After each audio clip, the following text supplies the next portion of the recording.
Hi friends, welcome to Telugu అమ్మాయి thoughts.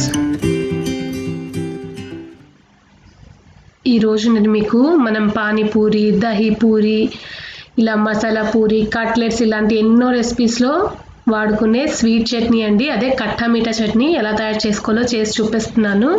So first ఇక్కడ నేను ఒక 50 గ్రామ్స్ వరకు చింతపండు తీసుకొని ఇలా వాటర్ వేసి నానబెడుతున్నాను అనమాట. మీరు అప్పటికప్పుడు తయారు చేసుకోవాలి అనుకుంటే కూల్ వాటర్ కాకుండా హాట్ వాటర్ వేసుకుంటే చింతపండు అనేది చాలా తొందరగా నానిపోతుంది. నేను ఇక్కడ ఒక 3 అవర్స్ పాటు ఈ చింతపండుని నానబెట్టేసాను అనమాట. ఇప్పుడు 3 అవర్స్ తర్వాత వీటిని మొత్తాన్ని జ్యూస్ లాగా చేస్తున్నాను. ఇలా మొత్తం అంతా పిసికేస్తే జ్యూస్ రెడీ అవుతుంది కదా, చింతపండు జ్యూస్ అనేది ఇలా రెడీ చేసుకోవాలన్నమాట. ఇప్పుడు మనం ఒక స్ట్రైనర్ తీసుకొని ఒక కడాయిలోకి ఈ జ్యూస్ మొత్తాన్ని ట్రాన్స్ఫర్ చేసుకోవాలి.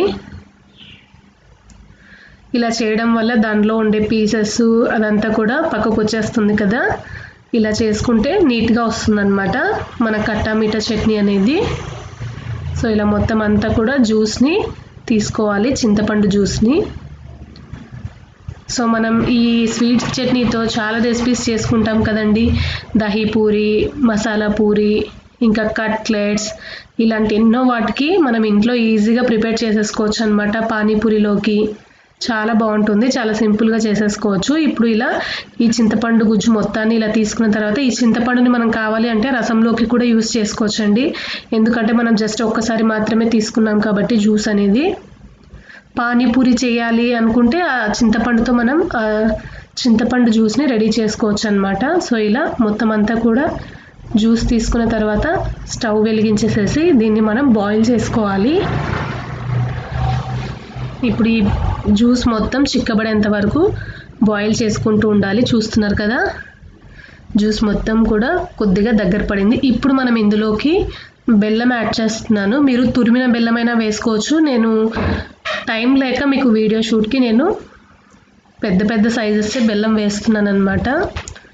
సో ఇలా ఒక కప్పు చింతపండుకి ఒక కప్పు బెల్లం యాడ్ చేస్తున్నాను. ఇంకొంచెం బెల్లం ఎక్కువ వేసుకున్నా పర్వాలేదు, ఎందుకంటే చింతపండు చాలా పుల్లగా ఉంటుంది కాబట్టి బెల్లం స్వీట్గా ఉంటే పర్వాలేదు, లేకుంటే ఇంకొంచెం బెల్లం వేసుకున్నా పర్లేదు. సో ఇలా బెల్లం మొత్తం కరిగేంత వరకు మనం ఇలా కలుపుకుంటూ ఉండాలన్నమాట. సో చూస్తున్నారు కదా, మొత్తం అంతా కూడా రెడీ అయిపోతుంది. ఇలా బెల్లం మొత్తం కరిగేంత వరకు కలుపుకుంటూ ఉంటే స్వీట్ చట్నీ అనేది మెల్లిమెల్లిగా చిక్కబడుతుంది. ఇప్పుడు ఇలా జ్యూస్ అంతా రెడీ అయిన తర్వాత ఇందులోకి కొద్దిగా ఒక 1/2 స్పూన్ సాల్ట్ యాడ్ చేస్తున్నాను.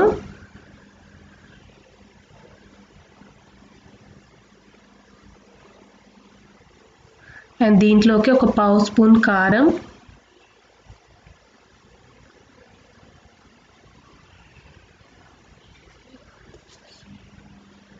కొద్దిగా జీరా పౌడర్ ఇలా యాడ్ చేసేసుకొని మొత్తం అంతా కూడా కలిపేస్తున్నాను. మీ దగ్గర పెప్పర్ పౌడర్ ఉన్నా అది కూడా జస్ట్ ఒక 1/2 స్పూన్ వేసుకున్న ఫ్లేవర్ బాగుంటుంది. నేనైతే యాడ్ చేయట్లేదు, నా దగ్గర ప్రస్తుతానికి అయిపోయింది, ఇంకా నేను మిక్సీ చేసుకోవాలన్నమాట.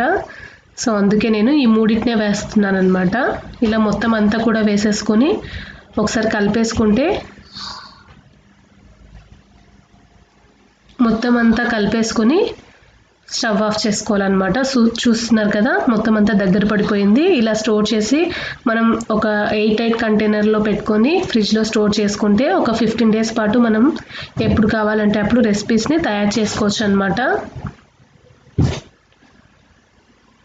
సో ఇలా నీట్గా కలిపేసుకుంటూ ఉండాలి. కొద్దిగా చిక్కబడితే సరిపోతుంది, మరీ చిక్కబడితే మనము చల్లగా అయిపోయిన తర్వాత ఇదంతా కూడా గట్టిగా అయిపోతుంది అనమాట. సో ఈ కన్సిస్టెన్సీ వచ్చిన తర్వాత స్టవ్ ఆఫ్ చేసుకొని ఒక బౌల్లోకి ట్రాన్స్ఫర్ చేస్తున్నాను. మీరైతే ప్లాస్టిక్ అలాంటి వాటిలోకి వేయొద్దండి, చల్లగా అయిపోయిన తర్వాత వేయండి. నేను మీకు చూపించాలి కాబట్టి ఈ బౌల్లో వేసి చూపిస్తున్నాను వేడివేడిగా ఉన్నప్పుడే. సో ఇలా రెడీ చేసి ఫ్రిడ్జ్లో స్టోర్ చేసుకుంటే సరిపోతుంది. ఎంతో సింపుల్గా చట్నీ రెడీ చేసుకోవచ్చు. మీకు ఈ వీడియో నచ్చితే లైక్ చేయండి, షేర్ చేయండి, సబ్స్క్రైబ్ చేయడం మాత్రం మర్చిపోకండి. Thank you.